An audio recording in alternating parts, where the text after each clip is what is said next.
Quelle belle image que cette salle pleine. Je vous souhaite une cordiale bienvenue au GeoSummit 2022. Cela fait bien longtemps que le secteur Géo n'avait pas pu se réunir en un même lieu. La dernière fois, c'était en 2018, à Berne. Le GeoSummit 2020 avait aussi été organisé sur le papier, mais à relativement court terme et pour des raisons évidentes, nous avions dû annuler l'événement.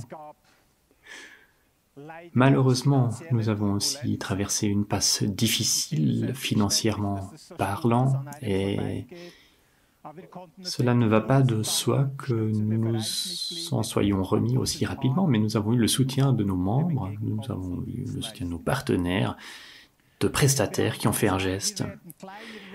Nous nous étions dit que nous allons réduire la voilure et organiser des choses plus simples. Eh bien, l'année passée, nous avons lancé les webinaires GeoSummit. C'est un nouveau format, un format numérique qui a fait ses preuves. Les 12 rendez-vous proposés ont été très bien fréquentés. Nous avons vraiment senti qu'il y avait une demande en matière de formation continue. Et pourtant, nous étions extrêmement surpris de voir autant d'inscriptions affluer en aussi peu de temps. En l'espace de quelques semaines seulement, le congrès de ce jour était complet. Nous avions reçu des douzaines de mails pour demander s'il n'y avait pas encore moyen d'ajouter l'une ou l'autre inscription. Eh bien, nous avons vraiment puisé dans toutes mes ressources. Et quand je me tourne vers Thomas Mayer et son équipe de la direction, je me dis que c'était un sacré défi que de mettre sur pied cet événement. Mais un beau défi aussi, n'est-ce pas, Thomas? Il aurait été regrettable de n'avoir qu'une grappe de personnes ici présentes et que nous ne sachions pas comment poursuivre notre chemin. Bref, nous avons un programme très chargé aujourd'hui. Je m'appelle Paul Boudmiger, c'est moi qui suis à la tête de la commission de programmation. Je vais vous accompagner tout au long de cette plénière et de la session de conclusion. Je suis très heureux aussi que Maurice Barbieri, notre nouveau président, soit là pour vous accueillir. Merci d'avoir pris ces fonctions. Ces applaudissements sont pour toi, Maurice. Quand je vois autant de monde réuni, je me dis que je ne suis pas le seul à avoir besoin de rencontres en présentiel, de rencontres 3D, comme on l'a dit hier. Je crois que ça fait du bien. Ça fait du bien au réseautage aussi. On aura un petit résumé tout à l'heure, un wrap-up à la fin de cette journée. Je me réjouis beaucoup de dresser le bilan de cette nouvelle formule, de ce nouveau format. Le comité et la commission de programmation qui a travaillé sous la houlette de notre past president, Paul. Beaucoup de travail a été fourni pour mettre sur pied ce programme et j'espère que la journée sera couronnée de succès. Nos amis romans qui ont fait le déplacement jusqu'ici, bienvenue à Olten. Je suis très content de voir beaucoup de romans dans la salle et je suis très heureux que vous soyez présents et j'espère qu'on va pouvoir échanger quelques mots durant le congrès. Je vous souhaite beaucoup de plaisir pour cette conférence. E infine, qualche parole per i nostri amici ticinesi. Ne ho visti parecchi oggi qui al congresso, spero che avrete una bella giornata e ci rivediamo alla fine giornata per fare una piccola conclusione e spero che ci potremo fare anche qualche chiacchiera in italiano oggi perché non ci sono tante presentazioni in italiano. Voilà, merci à toutes, merci à tous. Je vous souhaite un bon congrès. On se revoit tout à l'heure. Merci, à plus tard.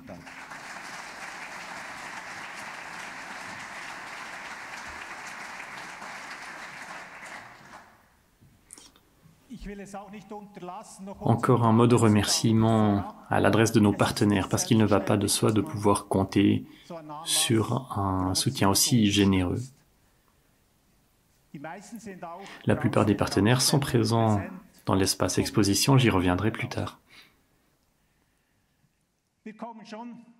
Nous en venons maintenant à notre partie dédiée au keynote.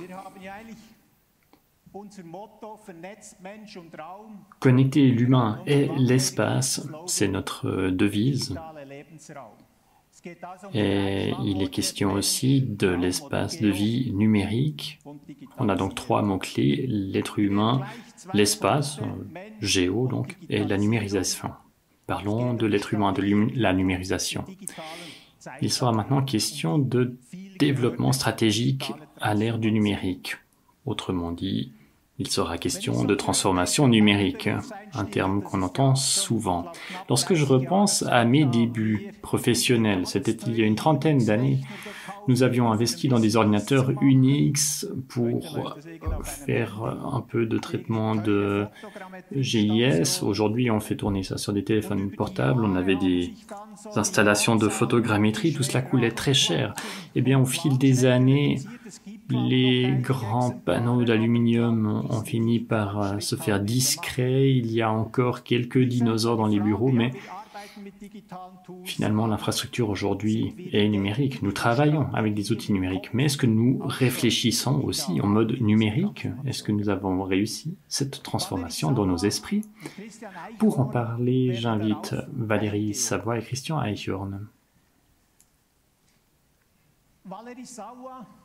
Valérie Savoie enseigne ici même à la Haute École spécialisée. Elle travaille dans le domaine de la transformation numérique. Elle est fondatrice et directrice du Strategy Lab.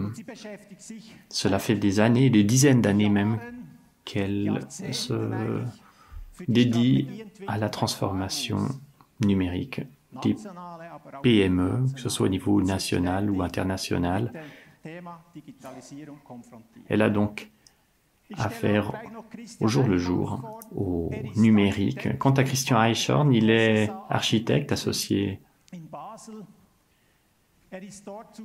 du bureau SSA Architecte à Bâle, donc il fait parfois aussi un petit pas de côté pour enseigner ici à Berne et enseigner dans le domaine de la construction numérique. Je vous propose d'accueillir Valérie Savoie et de façon anticipée déjà Christian Eichhorn avec des applaudissements. Bienvenue à vous.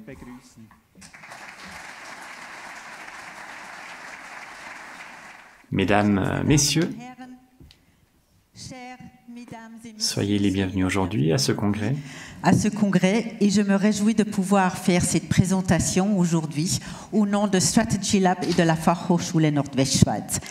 Je m'exprimerai en allemand.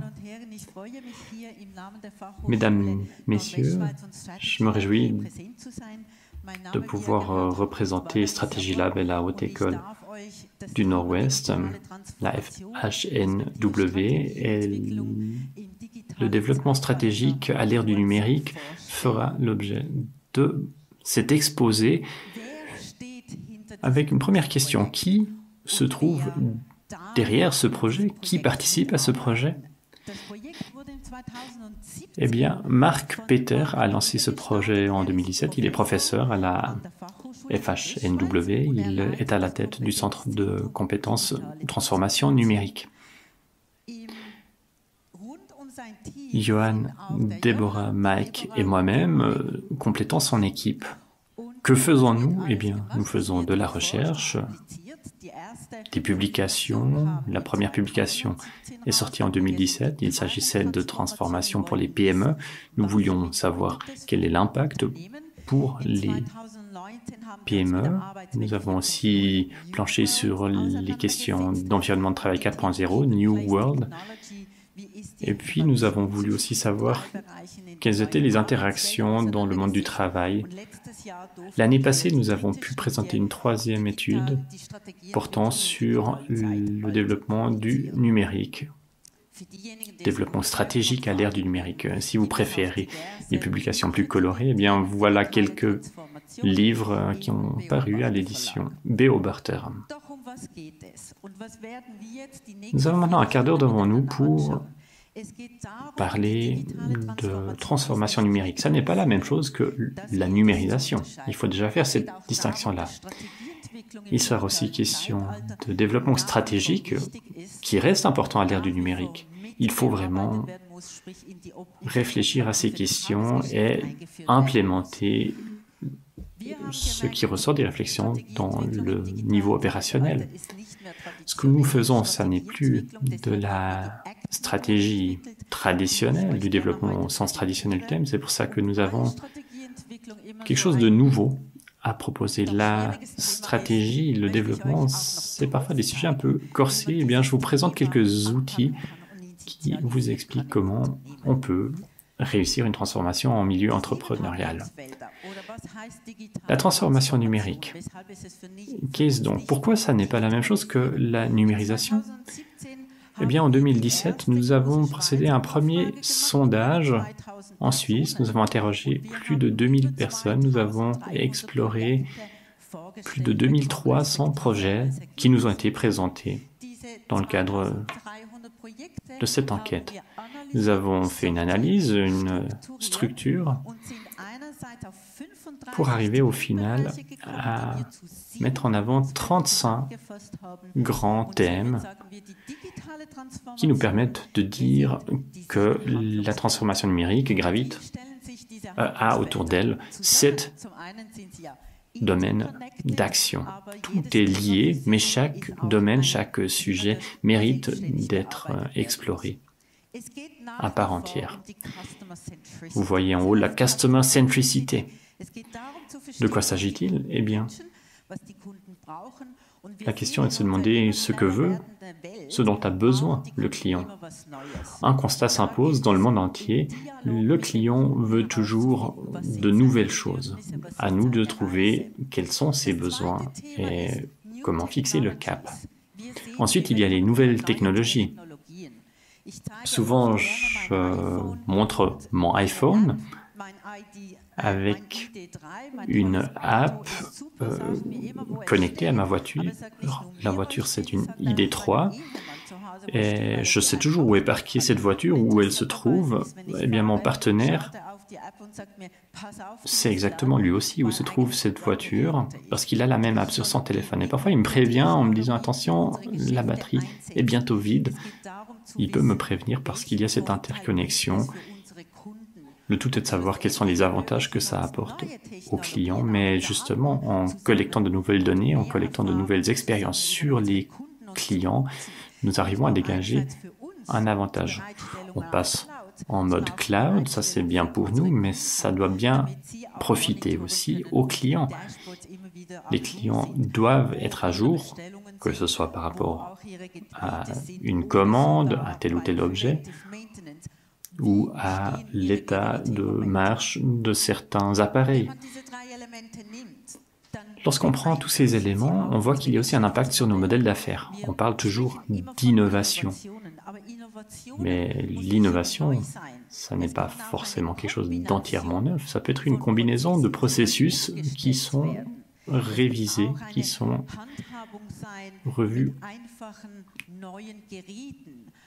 avec de nouveaux appareils. On veut comprendre comment on peut transformer son modèle d'affaires. Si je sais comment m'y prendre, je saurai comment organiser les processus dans mon entreprise. On peut automatiser certaines choses, on peut les optimiser, on peut aussi les numériser. Actuellement, nous travaillons avec un client et nous avons fait une enquête dans cette entreprise. 15 personnes qui travaillent dans cette entreprise disaient que leurs processus ne sont pas numérisés. Eh bien, comment peut-on apporter un soutien à ces collaborateurs? C'est aussi un mode de pensée qui doit être renouvelé. Comment va-t-on diriger ces équipes demain? Si on peut travailler de façon flexible et mobile, quel sera l'impact sur ma manière de diriger le collaborateur? Il faut que je montre la voie, il faut que j'implique les collaborateurs, il faut que je montre que moi aussi je suis prêt à emprunter cette voie-là. Il y a aussi l'aspect marketing. Il y a des nouveaux modèles d'affaires, il y a une organisation à l'interne, mais il y a encore ce démarchage à faire auprès des clients. Il faut entretenir un dialogue. Tout le monde parle. Alors comment utiliser peut-être les réseaux sociaux pour parler par ce biais-là? Vous le voyez, la numérisation, ça n'est pas un synonyme de transformation et de développement stratégique. Et c'est ce que nous avons voulu examiner de près avec cette étude que nous avons faite l'année passée. Comment est-ce que nous avons commencé? Eh bien, nous avons repris les mêmes thèmes qu'en 2017. Nous avons posé de nouvelles questions et nous avons pu lire dans les réponses que les thèmes de 2017 étaient toujours d'actualité. On a toujours ces mêmes domaines d'action, ces 7 champs d'action. Vous voyez quelques autres réponses encore de nos questions. La customer centricity, la technologie, les données. Comment est-ce qu'on peut recueillir les données? Eh bien, nous avons constaté que 50% des personnes sondées ont une ou plusieurs fois par année l'occasion de participer à des analyses de marché. Mais 50% n'en font quasiment jamais. Ce qui nous amène à nous demander comment ces clients, ces personnes ont les bonnes informations pour développer leurs entreprises. Je pense notamment à beaucoup de startups qui arrivent sur le marché, tout numérisé. Eh bien, un tiers des personnes nous disent qu'effectivement, c'est une menace parce que les grandes entreprises sont aussi sur le marché. 2 tiers ont dit, notamment les grandes entreprises, qu'elles ne se sentaient pas menacées.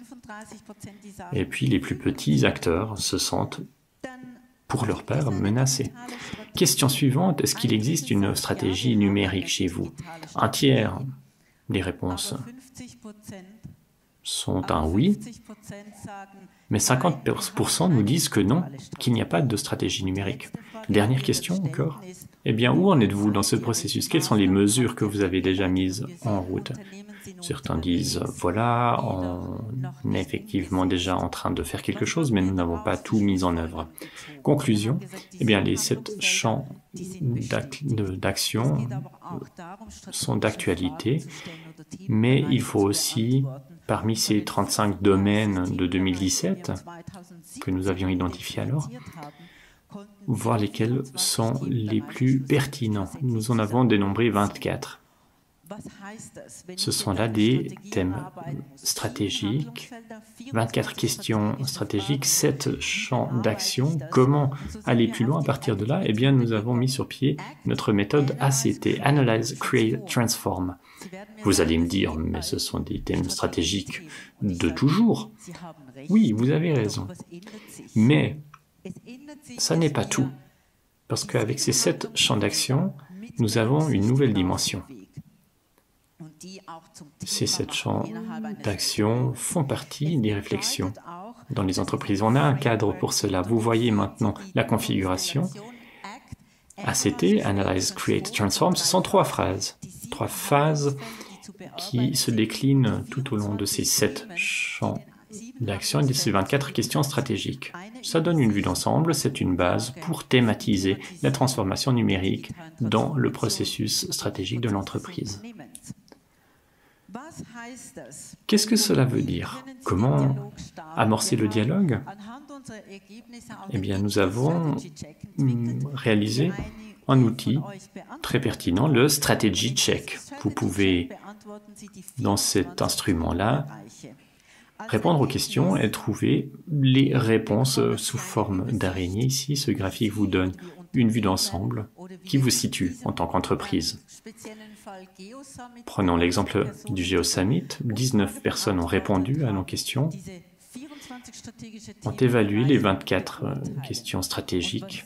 Ce que l'on voit ici, c'est que, par exemple, les données, la cloud, c'est quelque chose qui a une grande importance. Par contre, le marketing numérique a un score très bas. Qu'est-ce que cela veut dire? Quels sont les potentiels? Eh bien, le Digital Strategy Check nous donne la réponse. Vous avez ici les 10 thèmes principaux les 10 questions stratégiques les plus importantes à traiter, avec une pondération chiffrée. Cela vous permet de vous faire une idée globale. Dans ce cadre, vous aurez une image très claire de la manière d'aborder ce chantier, avec des couleurs qui vous indiquent les priorités. Ensuite, comment initier le dialogue? Ce que nous avons constaté, c'est qu'il faut une phase initiale. Généralement, il est difficile de trouver une porte d'entrée et de s'attaquer à ces questions de transformation numérique. Comment procéder? Eh bien, nous avons élaboré des canevas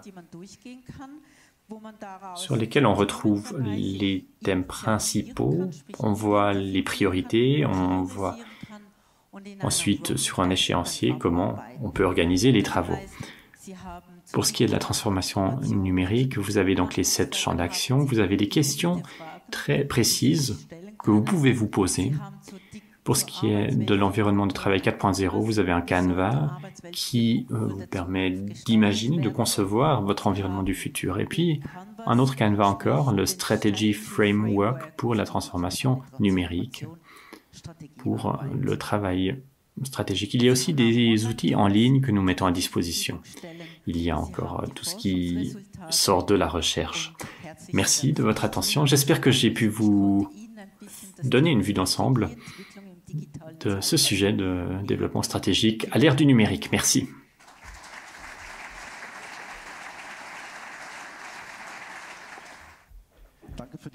Merci Paul de m'avoir invité. Je suis architecte associé, je ne suis pas partenaire de SSA, simplement que ce soit précisé. Voilà, j'espère qu'on m'accueillera avec du champagne à mon bureau tout à l'heure. Probablement pas. Bref, je suis très heureux de pouvoir m'adresser à vous en tant qu'architecte, de vous parler de transformation et des expériences que nous avons faites. Nos branches sont étroitement liées. Notre processus de transformation s'est fait de façon plutôt intuitive et pragmatique et de façon peut-être un peu moins smart que ce que Valérie Savoie vient de présenter.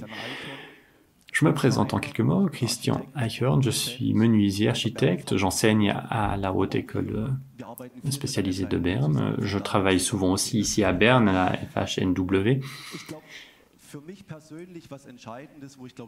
Moi, j'ai la chance d'être un enfant de l'an 2000. Il y a beaucoup de choses que j'ai découvertes de façon analogique. Je pourrais très bien vivre sans smartphone. Bon, je sais évidemment comment ça fonctionne, mais je sais aussi comment ça fonctionnait avant. J'ai grandi dans un monde qui était en passe de devenir de plus en plus numérique. Donc je connais les deux aspects, les deux approches, l'analogique et le numérique, et je crois que c'est un grand atout. Je travaille chez SSA Architecte depuis 2008, je suis donc associé. Je travaille sur le domaine de la numérisation depuis de longues années déjà. Nous avons 35 collaborateurs dans notre bureau. Tout avait commencé dans les années 1990 avec 2 personnes. Donc la transformation de processus, ça fait 30 ans que c'est une réalité chez nous.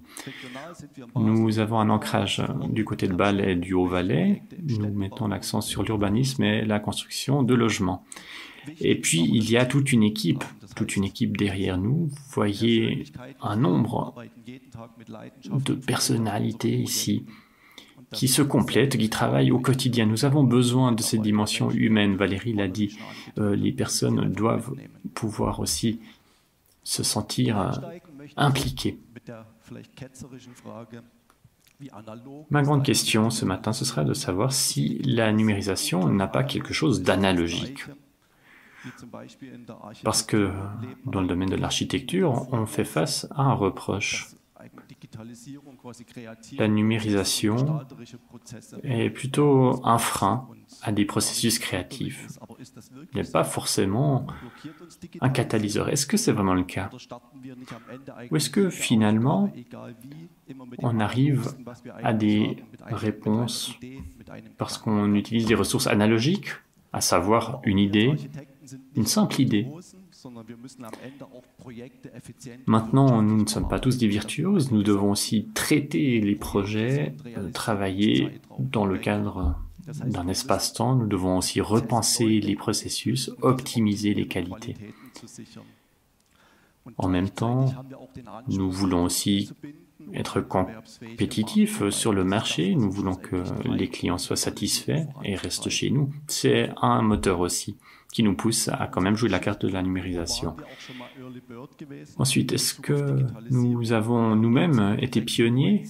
Réponse oui, c'était en 1996 pour le Service Center de Bâle, le centre de prestation, où nous avons reçu pour consigne de réaliser en l'espace de 5 mois cette construction avec ses parois en ossature bois, d'obtenir le permis de construire, de faire donc aboutir ce projet.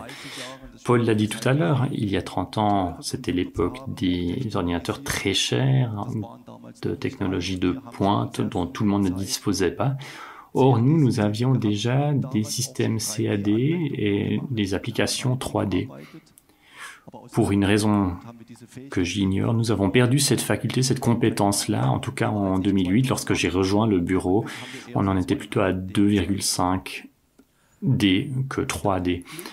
Bref, en tout cas, nous avons fini par être confrontés au BIM. C'était en 2016, avec le parc de l'Union postale universelle à Berne. Nous avons pu mettre le pied à l'étrier. C'est là que nous avons vraiment redécouvert les méthodes de travail en 3D, la méthodologie 3D. Et c'était une aubaine, et c'est vraiment ce qui a ouvert la voie à notre transformation numérique dans toute l'entreprise. Nous sommes donc en 2016.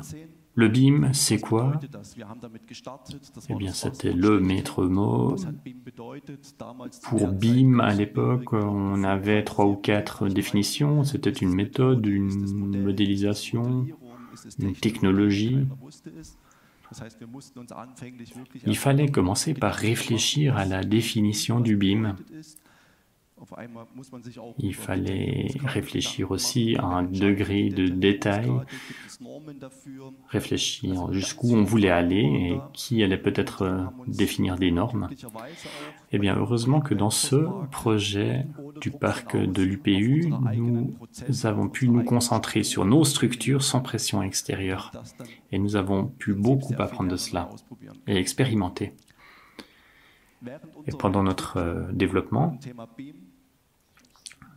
avec l'application BIM, beaucoup de coopération avec des partenaires de la recherche et de l'économie ont pu aussi être conclus. Nous avons par exemple travaillé avec l'Institut de psychologie ici à la Haute École de la Suisse du Nord-Ouest, la FHNW. Nous avons travaillé avec la Chambre du commerce de Bâle-Ville et Campagne. Nous avons traité ici des questions de réalité virtuelle et nous nous étions demandé comment mettre en place des processus de décision didactique.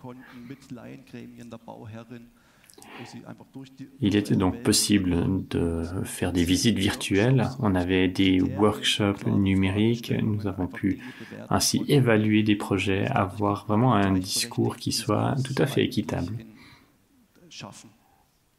Autre projet avec Minergie, cette fois, avec Gruner et Losinger. C'était donc un nouveau projet BIM, avec une question, là aussi, comment mettre en œuvre les processus Minergie grâce à la certification BIM.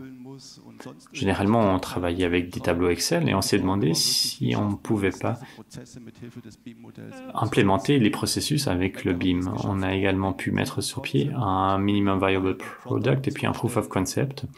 Ça nous a permis de faire un grand pas en avant. Et puis, un dernier projet encore,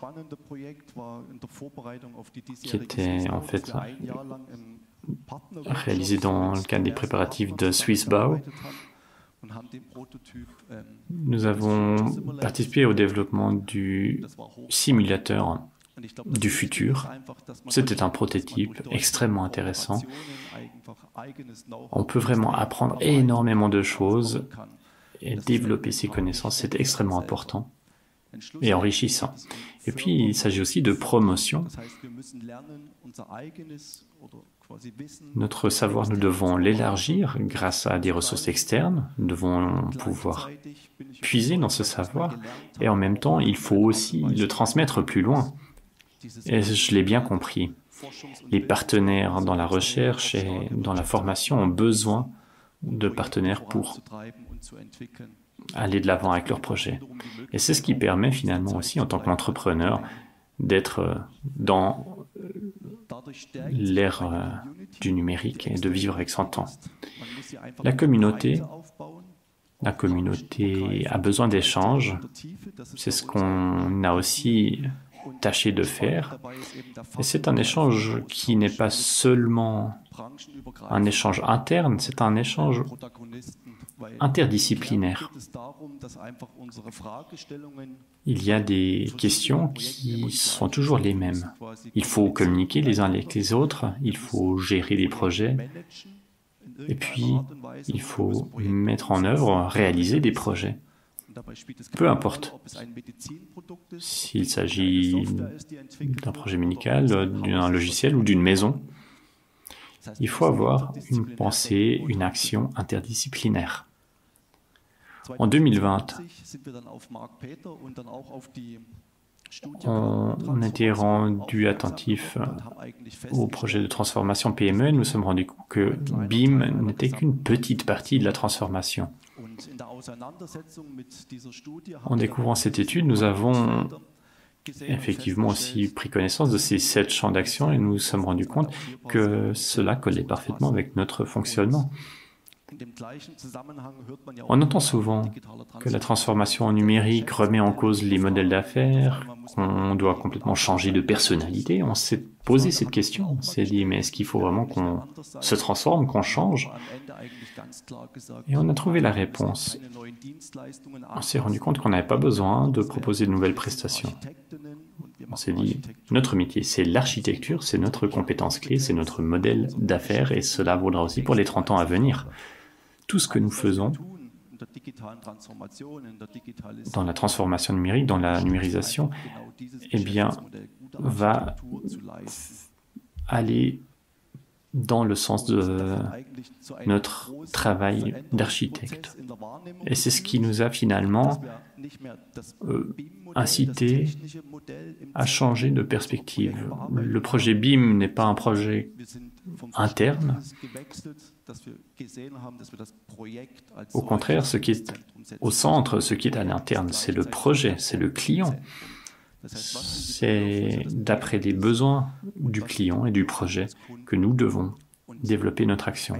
Un aspect élémentaire, c'est que nous devons rendre l'architecture plus visible, plus compréhensible. Un point très important, c'est le processus de conception de création. Mais c'est aussi un processus qu'on a du mal à expliquer à des personnes qui ne sont pas du métier. Quand on vous demande, mais ces architectes, pourquoi est-ce qu'ils nous sortent encore une 5e variante? La question est légitime. Et en même temps, toutes celles et ceux qui se posent ces questions doivent comprendre pourquoi on a une 5e variante.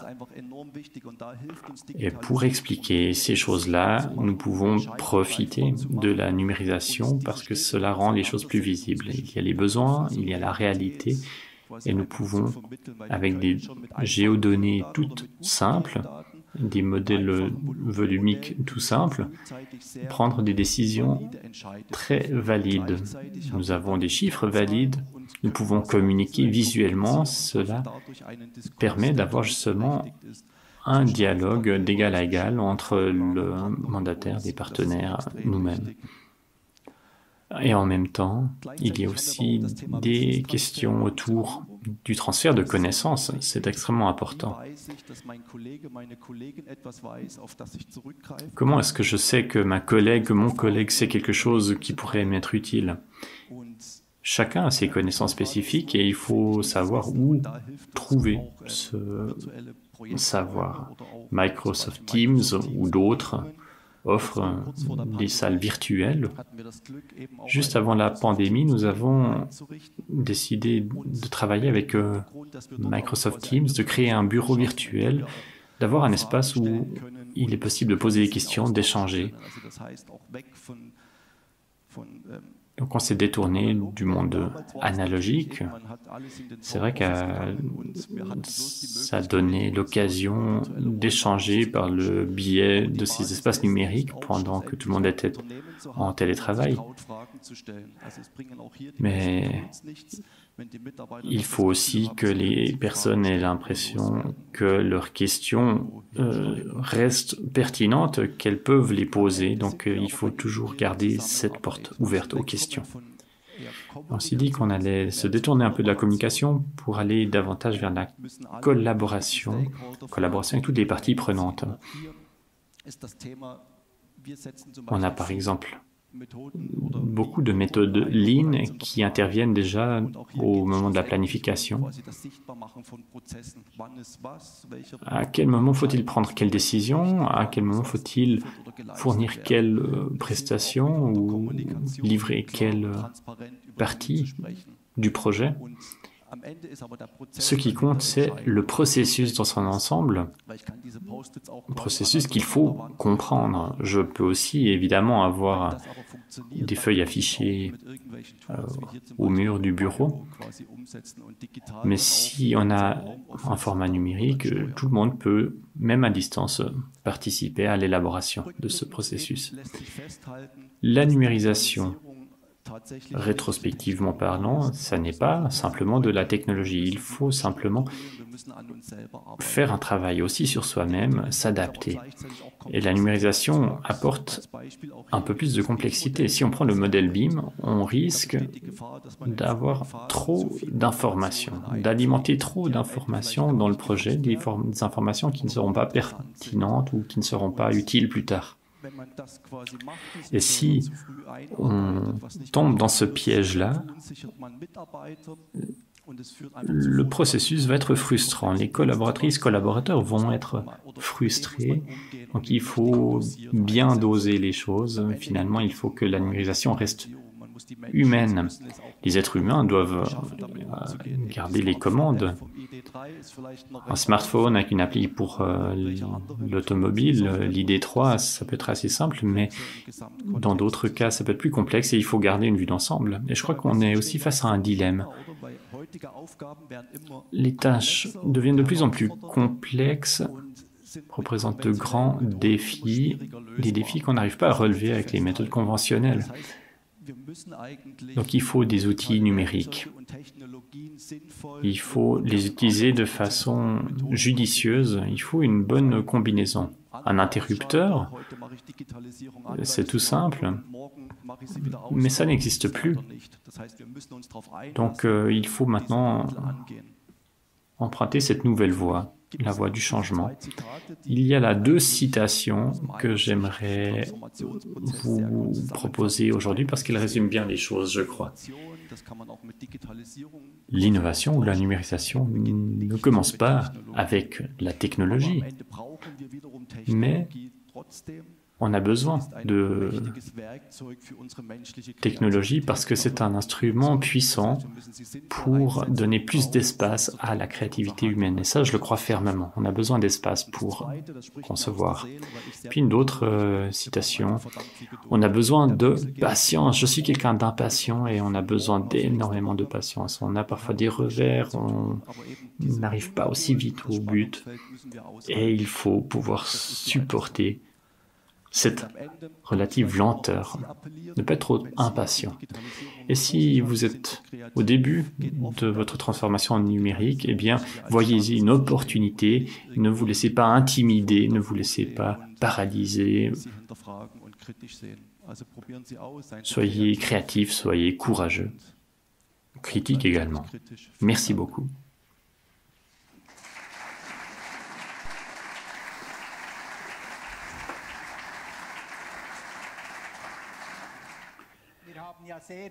Nous avons entendu pas mal de termes clés. J'ai pris note de cette customer centricity, orientation clientèle, du Minimal Viable Product, et ce sont des termes qui ne sont pas forcément le pain quotidien de tout le monde. Comment, Valérie, est-ce qu'on gère cette question de terminologie pour s'entendre?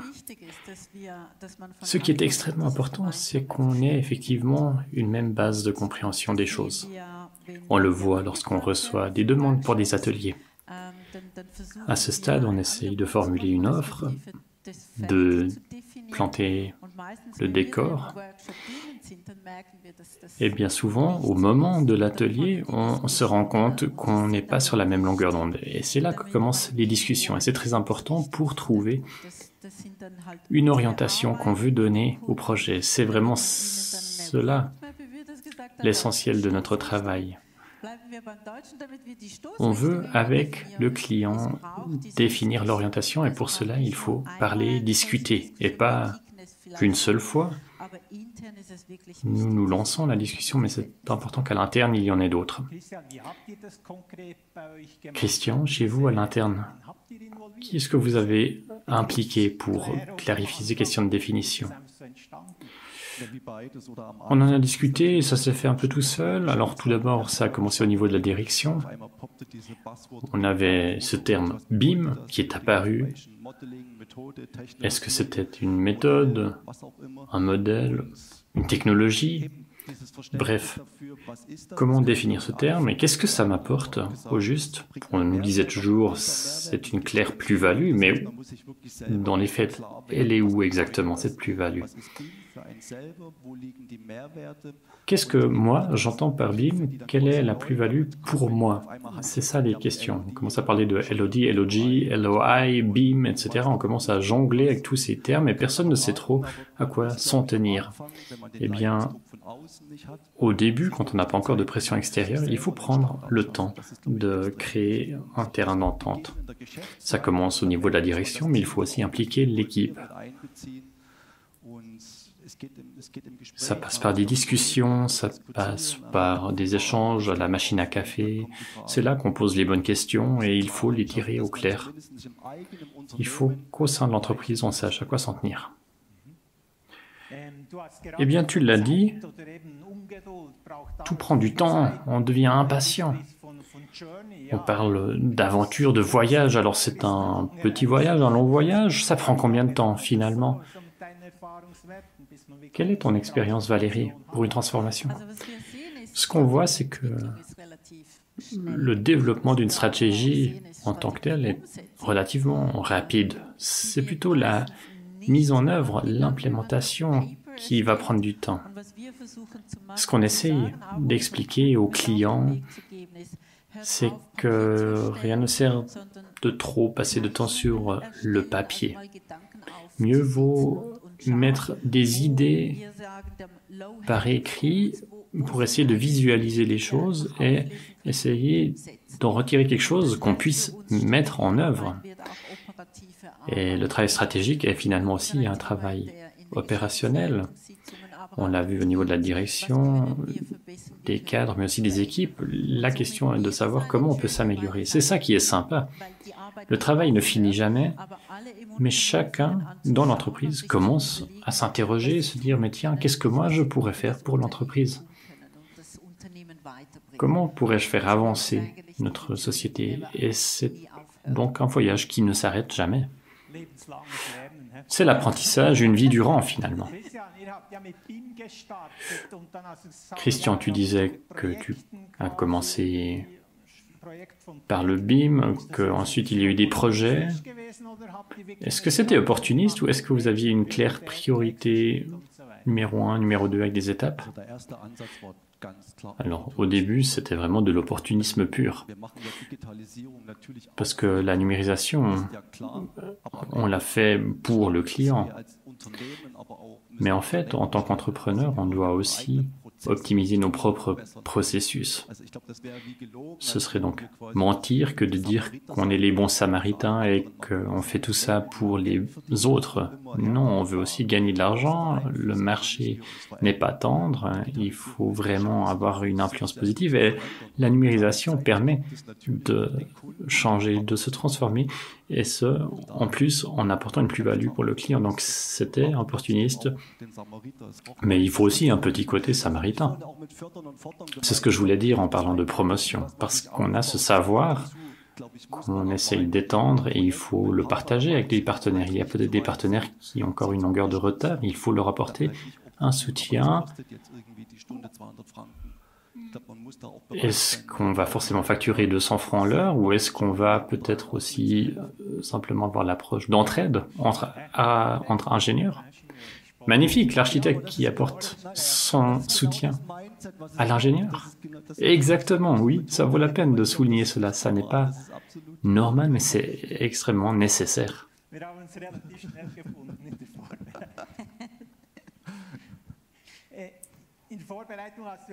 Au moment des préparatifs, tu me disais, Christian, que vous aviez une stratégie en 2016 et que vous avez ensuite décidé de passer au mode numérique avec SSA. Est-ce que vous avez défini les grandes lignes en disant, voilà ce qu'on veut, ça c'est déterminant? Alors, on a effectivement ce point de départ en 2016 avec BIM. Nous, on est une trentaine de personnes, 34, et chacun aide à faire avancer l'embarcation avec sa pagaie. Et on peut tout à fait confier une pagaie à quelqu'un, la laisser ramer. C'est tout à fait défendable aussi de laisser quelqu'un se dépatauger un peu. Mais j'ai perdu le fil de la question. Est-ce que vous aviez marqué des priorités? Oui, alors, avec BIM, on voulait optimiser les processus, s'adapter. Ensuite, il y avait la réalité virtuelle. Qu'est-ce que je peux faire avec tout cela? C'est très logique.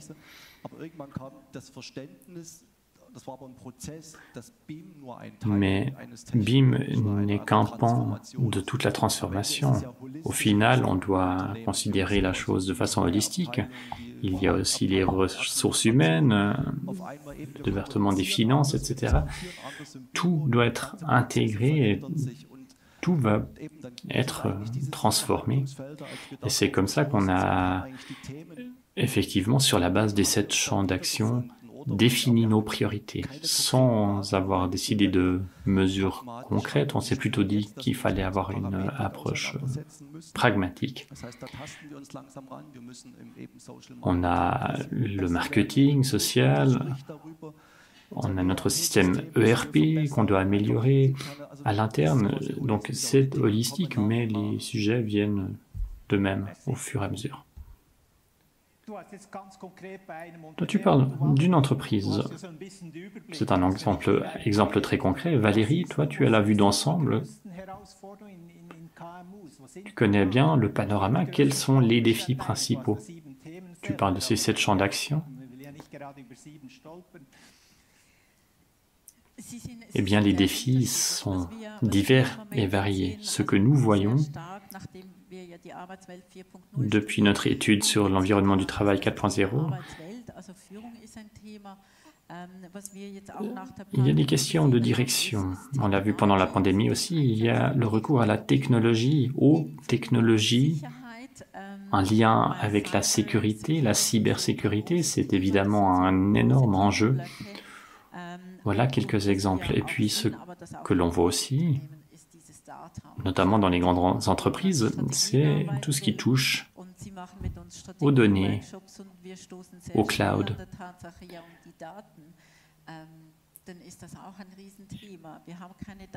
Souvent on nous dit, nous n'avons pas les données, nous n'avons pas les outils pour interpréter les données, donc il y a beaucoup de défis très variés. Et à chaque entreprise, il faut poser la question, est-ce que vous avez déjà ceci, cela? Bon, alors dans le secteur géo, en données, on est vraiment en pole position. Ça, c'est un autre débat. On pourra peut-être en discuter. Oui, alors, pour revenir à la question des défis, il faut aussi savoir quelles sont les données pertinentes. Il y en a tant et tant des données, mais quelles sont les données vraiment stratégiques? Donc, ce strategy check que nous avons mis au point avec les 24 questions permet vraiment de mettre une certaine clarté dans cette complexité. Si l'on se lance dans ce check avec des critères prédéfinis, on trouvera un dénominateur commun et à partir de ce dénominateur commun, on pourra entamer le voyage, avancer, progresser, faire des bilans intermédiaires en discutant entre autres. On l'a dit à plusieurs reprises, il y a des partenariats. On l'a vu pendant la pandémie, tout le monde s'est retrouvé derrière son écran, le réseautage en a un peu pâti, mais qu'est-ce que ça change pour les partenariats, cette transformation numérique? Alors, je pense que pour les partenariats, il y a deux aspects concrètement. Si ce sont des partenaires de la formation, de la science, nous avons cherché ce contact pour avoir une expertise de première main. Et nous avons vu ici une plus-value. C'est ce qui nous a incité à chercher ces contacts. C'est vraiment précieux. Les coopérations apportent beaucoup de connaissances. C'est un véritable travail en réseau. Pour ce qui est de partenariat avec les clients, ça me ramène à dire qu'on peut rendre l'architecture beaucoup plus compréhensible. On arrive à rendre visibles des processus, des choses pour mieux nous faire comprendre, à expliquer pourquoi il faut telle ou telle chose, pour expliquer les chiffres qui sont derrière. Et on peut le faire déjà très tôt dans les processus. Ça change aussi le partenariat avec les clients, avec les mandataires. On arrive à les embarquer à bord et ça donne un meilleur aperçu. Je vois que le temps passe. J'aurais encore d'autres questions à poser, mais on va peut-être essayer d'abréger pour rester fidèle au programme. On cherche souvent à retenir un message quand on est présent à un congrès. Christian, quels seraient les 3 messages? Alors, confiez une pagaie à quelqu'un, embarquez cette personne, laissez-la se dépatauger, donnez peut-être des conseils. Il y a la patience, parce qu'on se retrouve parfois piégé dans l'impatience. Et puis, commencez à l'interne, avec vos propres processus. C'est ce que nous avons fait sans pression externe. Soyez opportuniste, ne soyez pas tout de suite le samaritain, mais essayez d'abord à l'interne de trouver, à l'aide des 7 champs d'action, des réponses pour optimiser ce qui peut l'être. Je pense que c'est à l'interne qu'il faut faire le premier pas. Il faut être créatif, laisser une certaine marge de manœuvre. Je pense que la liste pourrait être encore bien plus longue. Merci. Valérie, quels seraient les messages à retenir pour les personnes qui ne vont pas se retrouver à ton atelier? Eh bien, ce dialogue stratégique, il faut l'initier. Il faut qu'il y ait un impact sur l'opérationnel. C'est ce que je dis aujourd'hui. Développer une stratégie, ça n'est pas partir en retraite pendant 3 jours pour mettre plein de choses sur le papier. Mieux vaut faire un dessin, peut-être à la cafétéria, essayer d'impliquer tout le monde. Donc c'est vraiment analogique en fait. C'est une méthode de travail. Le café, c'est aussi quelque chose d'analogique. Si on a un accès visuel, on peut discuter, on peut apporter sa petite touche.